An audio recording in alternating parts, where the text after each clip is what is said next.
बच्चों, आज हम समझेंगे ऊष्मा संवहन के अंतर्गत समुद्र समीर का चलना कि समुद्र समीर किस प्रकार से चलती हैं। ठीक है, तो शुरू करते हैं हम। यहाँ हम देख रहे हैं कि एक परिदृश्य हमारे सामने है। ठीक, और इस परिदृश्य में आपको बताया गया है एक समुद्र है, पास में कुछ मकान बने हुए हैं, बस्ती बसी हुई है। ठीक, इसमें कुछ राइट चिन्ह लगे हुए हैं। मैं उनके बारे में भी आपसे चर्चा करूंगा कि क्यों ये चिन्ह लगे हुए हैं, उनके बारे में भी मैं आपको बताऊंगा। ठीक, तो हम समुद्र समीर के लिए चलते हैं। हम देखते हैं समुद्र स्थल, ये पूरा एरिया, यहाँ से ये एरिया पूरा समुद्र स्थल का है। ठीक है, समुद्री क्षेत्र है।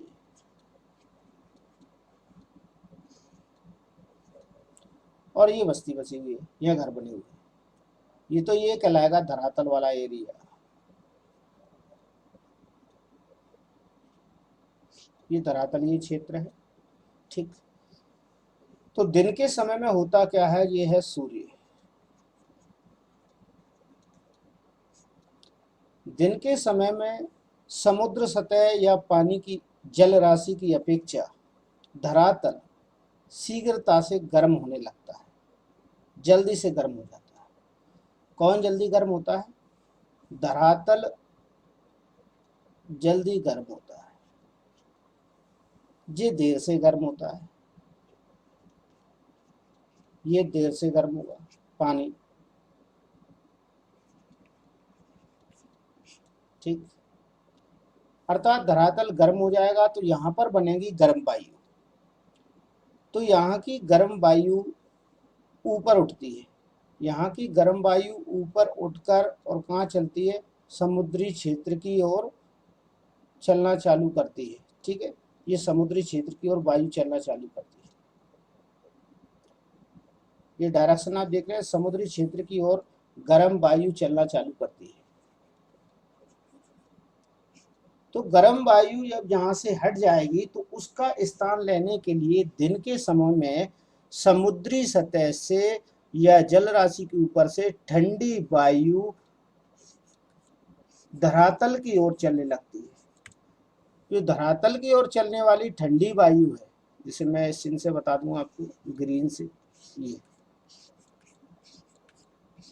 धरातल से, सॉरी, समुद्र सतह से धरातल की ओर जो चल रही है ठंडी वायु, उसी को कहा जाता है समुद्र समीर। उसी का नाम दिया गया है समुद्र समीर। तब आपको समझ में आ गया होगा समुद्र समीर क्या है। समुद्र समीर में आप एक बार पुनः मैं आपको बता देता हूं कि क्या है समुद्र समीर। फिर से मैं यही कहूंगा कि ये धरातल जो है वायु की अपेक्षा, तो वो समुद्री सतह की अपेक्षा शीघ्रता से गर्म हो जाता है। धरातल जल्दी गर्म होता है,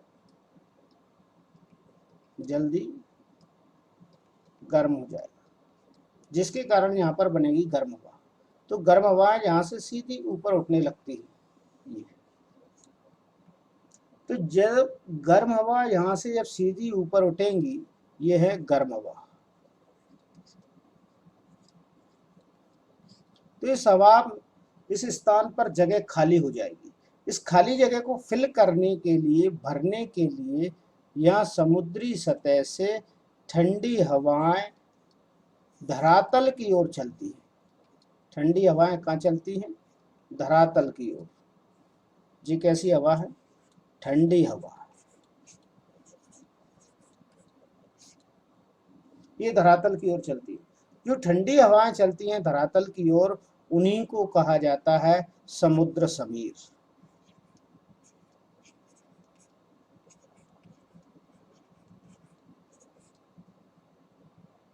क्योंकि दिन में होता है तापमान अधिक, जिसके कारण धरातल जल्दी गर्म हो जाता है, जिसके कारण वहां की हवा जल्दी गर्म हो जाती है संवहन के कारण, और वह ऊपर की ओर चलने लगती है। और इसी समय समुद्र का पानी धरातल की अपेक्षा देर से गर्म होता है और वहां से ठंडी हवाएं धरातल की ओर चलने लगती हैं, जिन्हें हम कह देते हैं समुद्र समीर। ठीक। और यहाँ समुद्री या तटीय क्षेत्रों के पास में या समुद्र तटीय क्षेत्रों के पास में जो रहने वाले लोग होते हैं, वो दिन के समय अपने खिड़की दरवाजे खोल कर रखते हैं। ये खिड़की दरवाजे खोल कर रखते हैं। क्यों रखते हैं, उसका मुख्य कारण यही है। क्वेश्चन आ जाए कि समुद्र तटीय क्षेत्रों के पास रहने वाले लोग अपने घरों के दरवाजे व खिड़कियां खोल लेते हैं, क्यों? तो उसका कारण यही है कि दिन के समय में तापमान अधिक होने से धरातल की वायु जल्दी गर्म हो जाती है और वह ऊपर उठती है। इसके बाद समुद्र की जो सतह पर वायु होती है वह ठंडी होती है और वह ठंडी वायु धरातल पर आने लगती है, जिसके कारण उन्हें ठंडक महसूस होती है। ये इसका उत्तर हो जाएगा। यदि आपको फिर भी अगर समझ में नहीं आए तो हमें कमेंट्स बॉक्स में ज़रूर लिखें, ताकि हम आपको और विस्तृत रूप में समझाने का प्रयास करें। अब हम चलते हैं थल समीर की ओर।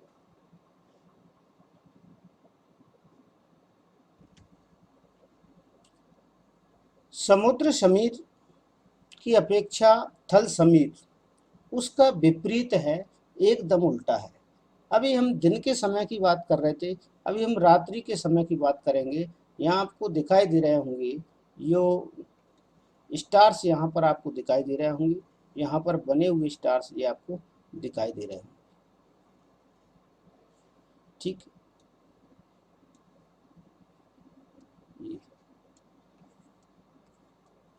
ये रात्रिकालीन संकेत को प्रकट करते हैं, अर्थात रात होने को प्रकट करते हैं कि किस यहाँ अभी रात्रिकालीन का समय है। इसी समय में हम जस्ट देखेंगे कि समुद्र समीर की अपेक्षा स्थल समीर किस प्रकार से विपरीत प्रतिक्रिया को दोहराता है या प्रक्रिया को दोहराता है। आइए चलते हैं। तो दिन के समय की बात कर रहे हैं, तो दिन में हम यह देखते हैं कि दिन के समय में तापमान अधिक रहता है, जिसके कारण धरातल अधिक गर्म हो जाता है। लेकिन रात्रि में इसका उल्टा होता है, रात्रि में तापमान कम हो जाता है, जिसके कारण धरातल जल्दी ठंडा हो जाता है। तो जो धरातल है वो जल्दी ठंडा हो जाता है। धरातल कैसा ठंडा हो जाएगा? जल्दी जल्दी ठंडा हो जाता है। किसकी अपेक्षा? समुद्री पानी की अपेक्षा। यहाँ हम लिख सकते हैं समुद्री जल की अपेक्षा। समुद्री जल की अपेक्षा धरातल जल्दी ठंडा हो जाता है। ठीक। और समुद्री जल देर से ठंडा होता है, जिसके कारण यहाँ की गर्म वायु, कहाँ की गर्म वायु? समुद्री सतह की गर्म वायु, समुद्री सतह की गर्म वायु गर्म होकर ऊपर की ओर उठने लगती है। कहाँ उठने लगती हैं? ऊपर की ओर। ये गर्म वायु उठने लगती है ऊपर की ओर। ये गर्म वायु जैसे जैसे ऊपर उठेगी तो समुद्री सतह के ऊपर की जगह वायु से रिक्त हो जाएगी। और चूंकि समुद्री सतह से गर्म वायु जब ऊपर की ओर उठती है तो उसी समय धरातल की ठंडी वायु, जो धरातल की ठंडी वायु है वह ठंडी हो चुकी है। ठंडी होने के कारण वह अधिक भारी भी होती है, तो भारी होने के कारण वह समुद्री सतह की ओर चलना प्रारंभ करती है, निचली सतह पर। जो समुद्री सतह की ओर चलना प्रारंभ करती है ठंडी वायु, वह जो आप देखेंगे वो कहलाएगी थल समीर। क्या कहलाएगी? थल समीर।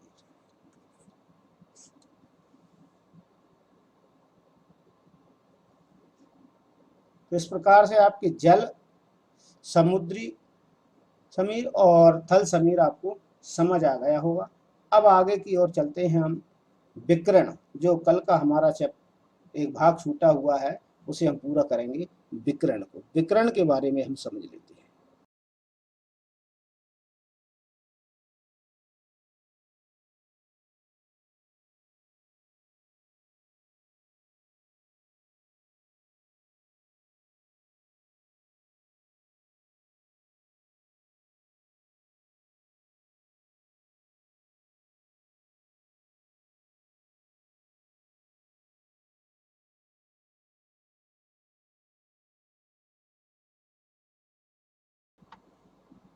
आइए विकर्ण के बारे में जानें कि विकर्ण वास्तव में है क्या और किस प्रकार से विकर्ण की प्रक्रिया काम करती है। तो शुरू करते हैं।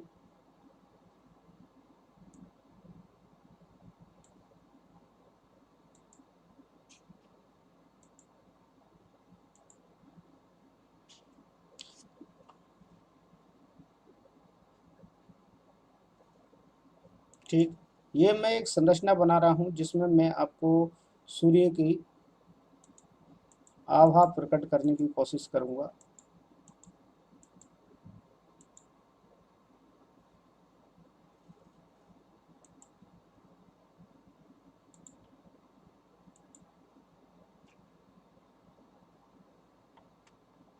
ठीक, इसके बाद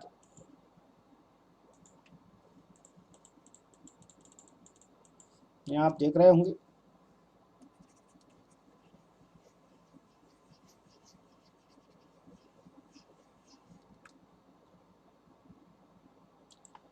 मान लीजिए कि ये आपका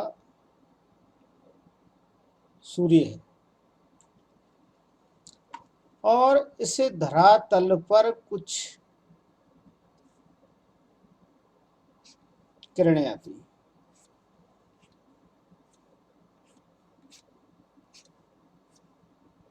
ठीक, ये हो गया सूर्य। हम देख रहे हैं कि ये सूर्य है और धरातल पर कुछ किरणें जाती हैं।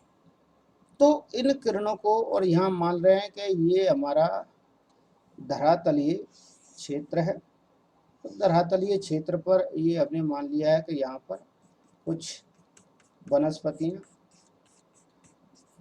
उगी हुई हैं, ये ठीक है। तो यहाँ तक ये प्रकाश की किरणें जो पहुँच रही हैं, सूर्य की ये किरणें पहुँच रही हैं, ये रेज जो पहुँचती हैं, सूर्य की किरणें जो पहुँच रही हैं, क्या इन्हें धरातल तक लाने के लिए, यहाँ तक ले जाने के लिए किसी माध्यम की जरूरत है क्या? किसी के सहारे चलकर आ रही हैं क्या जी? नहीं आ रही। इन्हें किसी प्रकार के माध्यम की आवश्यकता नहीं है, ये धरातल पर बगैर किसी माध्यम के ही पहुंच जाती है। तो सूर्य की किरणों का या ऊष्मा का,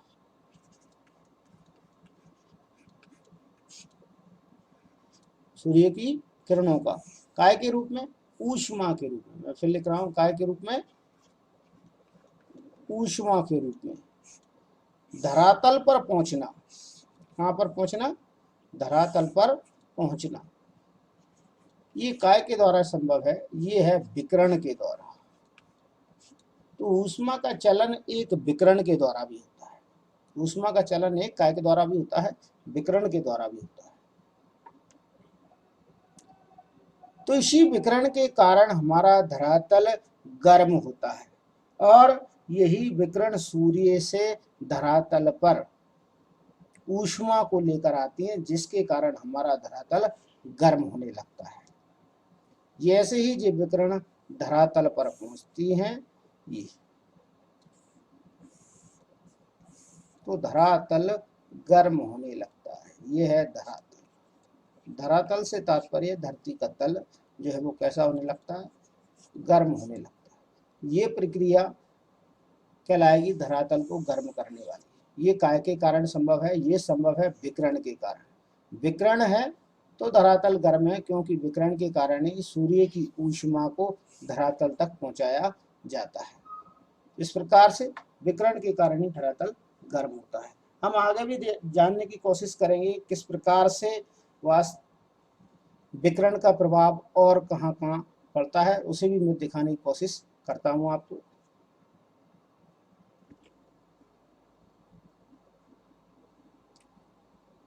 चलिए हम आ गए हैं और उदाहरण देखते हैं हीटर। तो हीटर के माध्यम से हम समझने का प्रयास करेंगे विकिरण को। जैसे कि हीटर है और इस हीटर के ऊपर यदि हम कोई सामग्री रखते हैं, चाय बनाने के लिए या दूध गर्म करने के लिए इस पर हम रखते हैं, तो वो शीघ्रता से गर्म हो जाता है। और उसी पात्र को उठाकर यदि हम यहाँ रख दें, ठीक, उसी पात्र को उठाकर यदि हम यहाँ रख दें, जैसे कि ये पात्र उठाकर मैं यहाँ रख देता हूँ,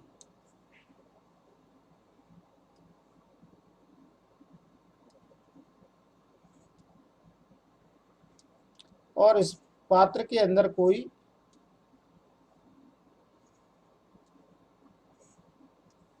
पदार्थ है जो भरा हुआ है, उसके अंदर हम देखेंगे अभी।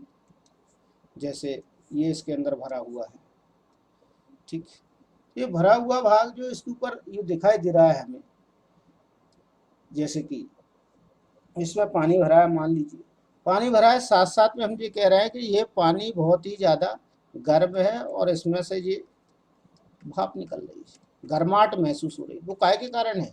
ऊष्मा के कारण। इसमें से ये स्टील का पात्र है, जब मान लीजिए लोहे का है, तो ऊष्मा के कारण ये गर्माहट महसूस हो रही है। ऐसे ही इसी प्रकार हीटर से भी जो निकल रही है ऊष्मा, वो गर्माहट है, अब वो विकिरण है जो वायु में फैल रही है। यहाँ तो चूंकि ये लाइट से कनेक्शन किया गया है, जिसके कारण ये चालू रहेगा जब तक लाइट रहेगी, और यहाँ पर तो लाइट से कनेक्शन है, ये गर्म पानी मान लीजिए, तो इसमें से ये विकिरण बाहर निकल रही है और ये विकिरण निकलकर बाहर इस परिवेश में मिल जाती है, घुल जाती है। तो धीरे धीरे धीरे धीरे ये कैसा हो जाता है? ठंडा हो जाता है। कुछ समय बाद कैसा हो जाता है? ठंडा हो जाता है। ये ठंडा हो जाता है, उसका कारण यही है कि इसके द्वारा निकलने वाली जो विकिरण है उनसे इस पदार्थ की ऊष्मा वातावरण में मिल चुकी है, जिसके कारण ये पदार्थ जल्दी ठंडा या कुछ समय बाद ठंडा हो गया। ठीक, जैसे कि आप एक चाय का कप लेंगे और चाय के कप को जब आप लेते हैं, उसे पकड़ते हैं, तो उस चाय के कप को आप हाथ में सीधे पकड़ते हैं तो आपको गर्माहट महसूस होती है। उस गर्माहट के कारण आप उसमें लगी हुई डंडी को या नोक को पकड़ते हैं। ये ठीक, और जैसे ही इस चाय के कप की नोक को आप पकड़ लेते हैं, फिर आपको गर्माहट महसूस नहीं होती है। मान लीजिए ये चाय के कप की ऊपरी वाला सिरा है और यहाँ से आपको इसमें गर्माहट महसूस होती है पकड़ने से, यहाँ से यहाँ से यहाँ से यहाँ से टच करने से, और ऊपर भी उसमें से गर्माहट निकल रही है। तो ये ऊष्मा है जो यहाँ से बाहर निकल रही है विकिरण के रूप में। कुछ समय पश्चात ये पदार्थ जब ठंडा हो जाएगा, तो ठंडा होने का मुख्य कारण होता है कि ये अपनी ऊष्मा को वातावरण में मुक्त कर देता है, जिसके कारण यह ठंडा हो जाता है, अर्थात ऊष्मा का विकिरण हो जाता है। ठीक, इसी प्रकार से दूसरा उदाहरण हम देखने का प्रयास करेंगे कि यदि धूप में बर्तन बाहर रखे हैं, धूप में बर्तन बाहर रखे हुए हैं, बर्तन धूप में बाहर रख दें, धूप में रखें गर्मियों में, तो वो जल्दी गर्म हो जाएंगे, बहुत तेजी के साथ गर्म होते हैं। क्यों गर्म होते हैं? क्योंकि उस समय वातावरण की या अपन कहें जो सूर्य की गर्मी है वो सीधे सीधे बर्तनों पर पड़ती है विकिरण के रूप में, जिसके कारण वो गर्म हो जाती है। जब उन्हें हम टच करते हैं तो हमें बहुत गर्माहट महसूस होती है। विकिरण के कारण ही, इन विकिरणों से बचने के लिए हम गर्मियों में सफेद रंग के कपड़े पहनते हैं। सफेद रंग के कपड़े हम पहनते हैं गर्मियों में, क्योंकि यह विकिरण को क्या करती, चारों ओर फैलाती थी। काले रंग के या लाल रंग के कपड़े नहीं पहनती, क्योंकि वो गर्मी को या ऊष्मा विकिरण को अवशोषित करने का काम करती है। और सफेद रंग के कपड़े पहनने का तात्पर्य है कि प्रकाश श्वेत रंग का बना है और वह 7 रंग के आने वाले प्रकाश को परावर्तित कर देता है, इसीलिए हमें श्वेत रंग के कपड़े पहनने चाहिए। तो दोस्तों, आज का वीडियो कैसा लगा? अच्छा लगा तो चैनल को सब्सक्राइब कीजिए, लाइक कीजिए, ठीक, और दोस्तों के साथ शेयर कीजिए। कल नए वीडियो के साथ फिर मिलेंगे नए सब्जेक्ट के रूप में।